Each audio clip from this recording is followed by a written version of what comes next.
Une nouvelle variante du virus, responsable de milliers de cas au Royaume-Uni selon les autorités sanitaires. Faut-il s'en inquiéter? Il faut d'abord rappeler que les mutations sont extrêmement fréquentes. Depuis que le virus a été découvert, des centaines de modifications ont déjà été recensées, souvent mineures. Jusqu'ici, elles n'ont jamais modifié les caractéristiques de ce virus.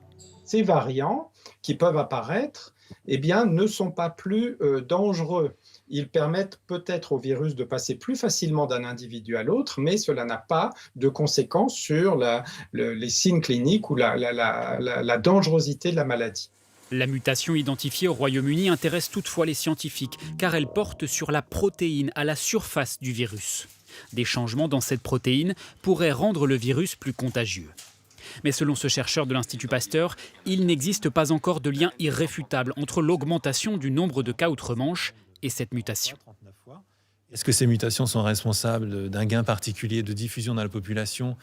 On dit qu'il s'est dispersé beaucoup plus vite, mais est-ce que ça ne serait pas plutôt une personne qui est ce qu'on appelle les super spreaders qui aurait provoqué cette super diffusion du virus? Ou alors c'est une mutation qui est responsable de ça? Mais tout ça doit être vérifié. De telles mutations pourraient-elles mettre en péril l'efficacité des vaccins? À ce stade, là non plus, les chercheurs ne sont pas inquiets. Même si un petit bout de protéine venait à changer, nos anticorps sauraient quand même reconnaître et combattre le virus, assurent les scientifiques.